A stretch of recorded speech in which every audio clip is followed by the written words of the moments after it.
Bonjour et bienvenue dans cette nouvelle vidéo de la chaîne Respect. Alors aujourd'hui, je vais vous parler des 6 soft skills du manager bienveillant.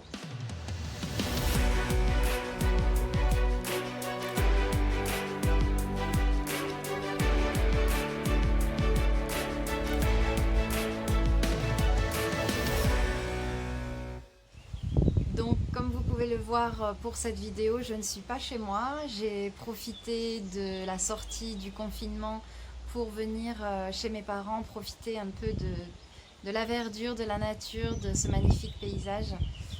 Voilà, donc peut-être que le son sera un petit peu moins bon. Je vais essayer quand même de parler fort.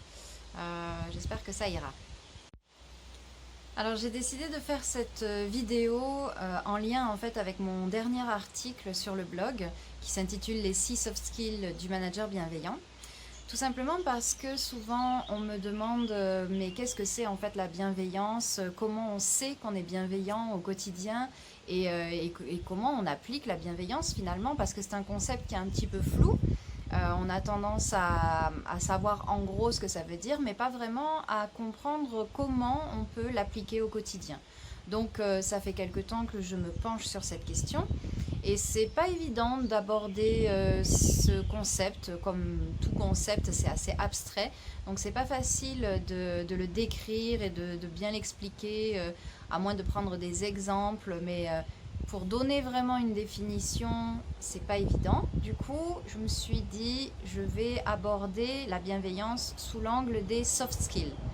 Donc, qu'est-ce que c'est qu'une soft skill? C'est tout simplement une qualité humaine.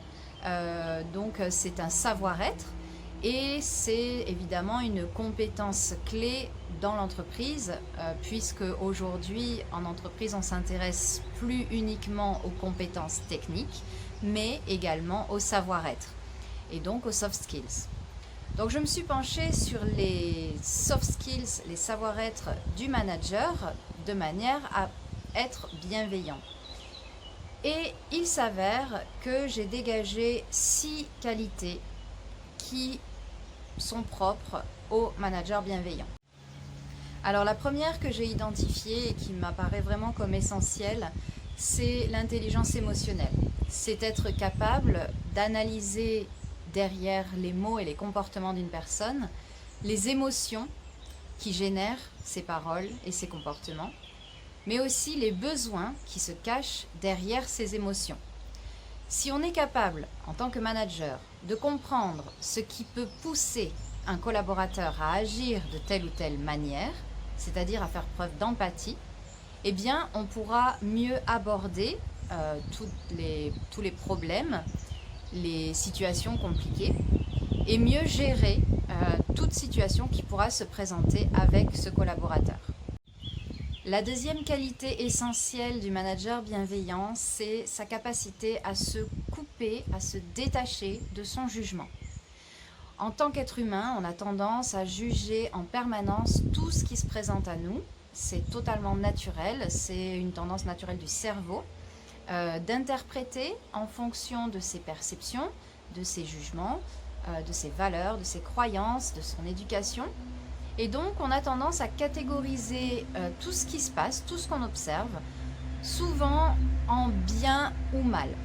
Et cette tendance au jugement n'est pas bonne, parce que dans la vie, tout n'est pas ou bien ou mal. Il y a des variantes, il y a des raisons qui peuvent expliquer certains comportements. Et si on catégorise un comportement comme mauvais juste parce qu'on l'analyse avec notre filtre de perception, notre façon de voir ce qui est bien et ce qui est mal, on peut passer à côté de choses essentielles, parce que pour le collaborateur, ce comportement, il peut avoir une origine qui s'explique et qui est logique. Donc, plutôt que de juger, on va chercher à comprendre les raisons qui ont mené à ce comportement. La troisième qualité du manager bienveillant, c'est sa capacité à écouter. Écouter avec empathie et s'intéresser réellement à la personne qui est en face de lui.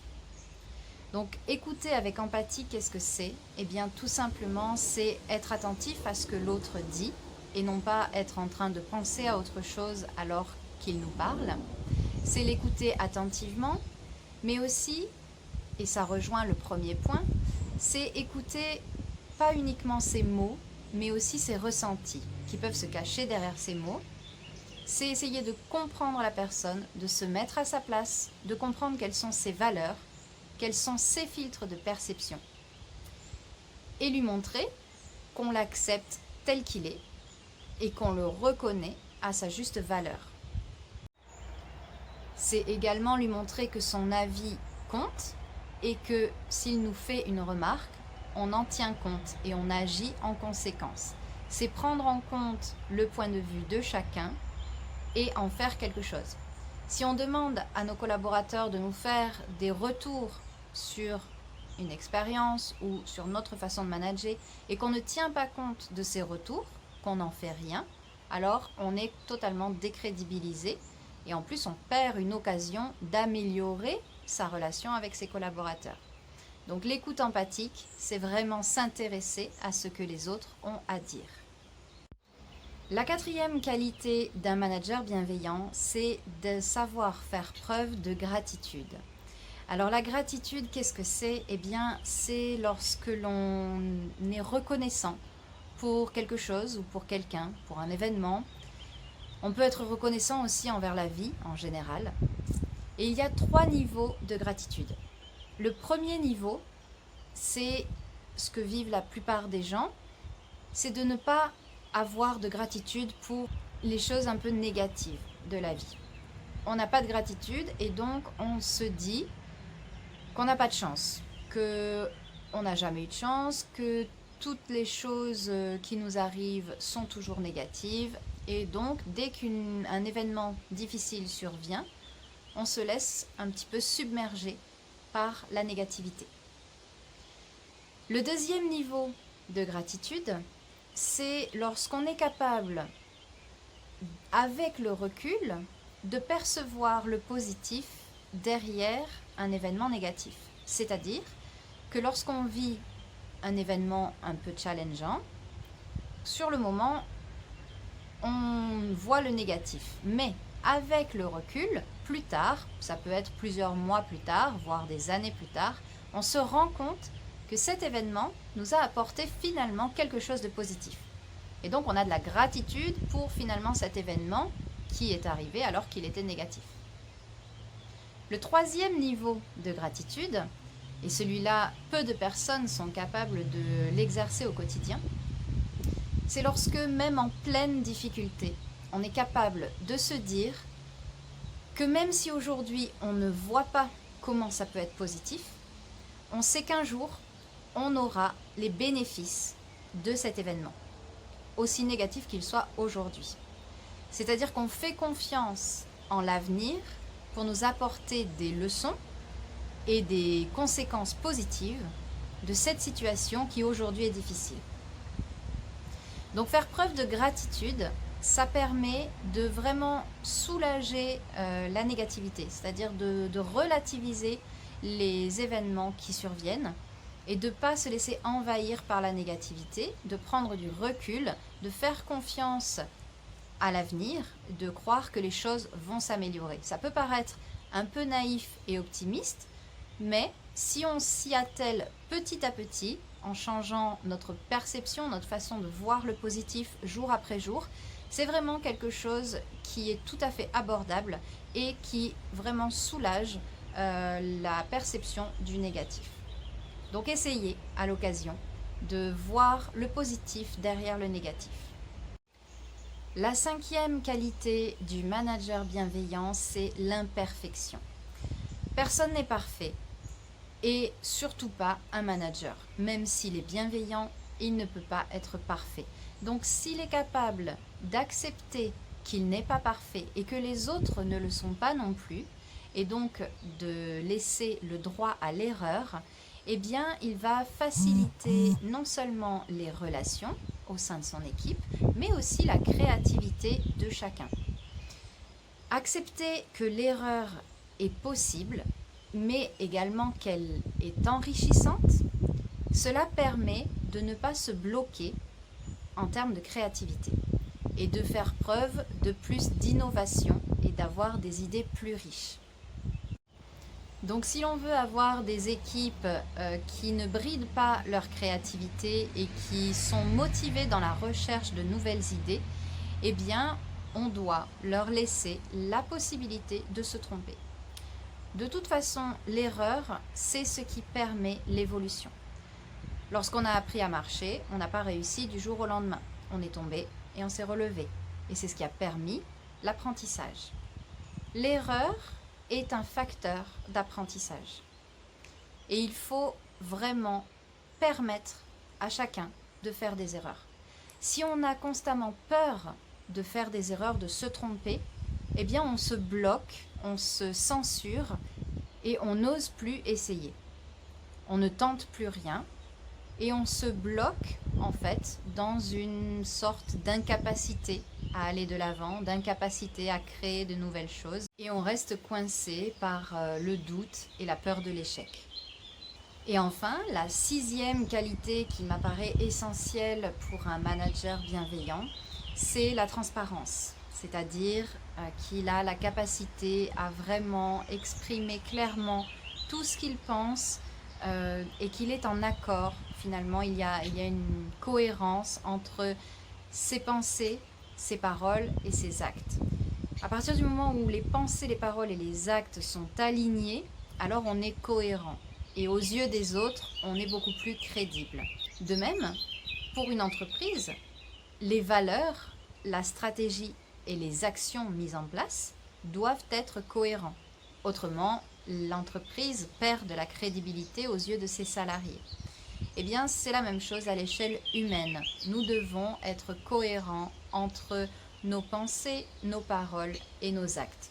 Et une communication transparente, c'est également ce qui va permettre une bonne transmission des informations, une bonne communication descendante, c'est-à-dire que le manager doit vraiment être complètement honnête avec ses collaborateurs parce que cela va faciliter également la communication ascendante. C'est-à-dire que si le manager montre l'exemple à ses collaborateurs en étant complètement transparent sur sa communication, eh bien il pourra ensuite demander à ses équipes d'être complètement honnête avec lui lorsqu'il voudra avoir des retours.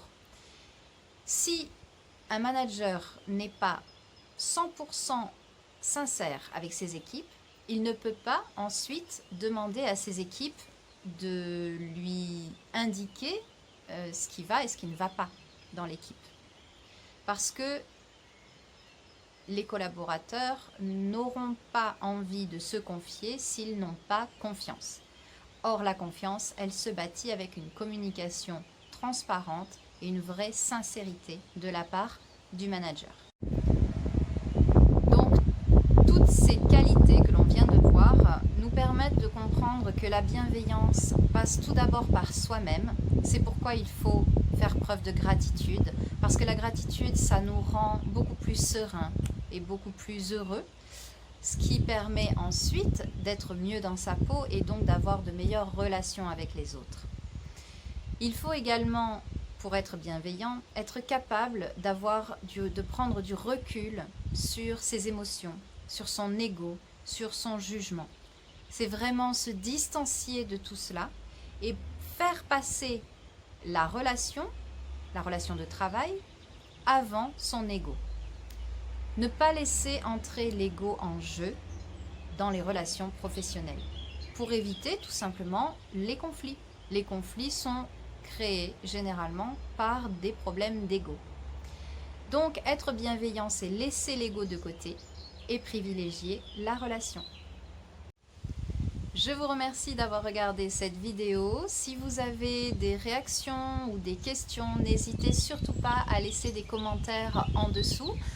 N'hésitez pas aussi à liker la vidéo, à vous abonner à ma chaîne. Vous pouvez cliquer également sur la petite cloche pour être informé de la sortie des prochaines vidéos.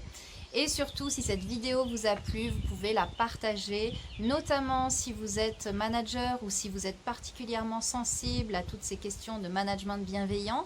Eh bien, n'hésitez pas à partager cette vidéo sur vos réseaux sociaux, en particulier LinkedIn, qui est un réseau professionnel. Donc là, profitez-en puisque cette vidéo parle surtout pour les professionnels. Donc merci beaucoup d'avoir regardé. Je vous souhaite à tous une très bonne journée. À bientôt.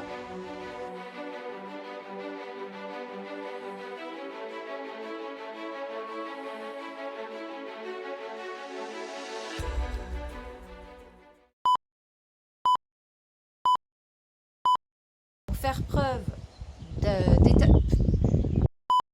il peut avoir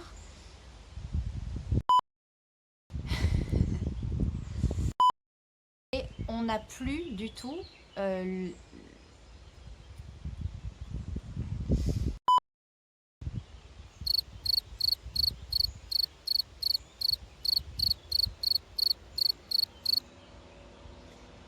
et on n'ose plus essayer. Et on n'ose plus essayer. Putain, j'ai perdu le mot. Et en fait, on reste bloqué dans un... Putain.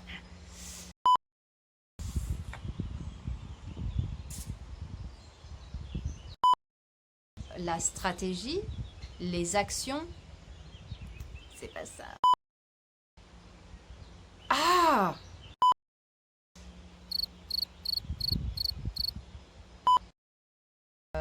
Tout ce qui nous arrive, hein, que ce soit... On va recommencer. Je vous souhaite... Non.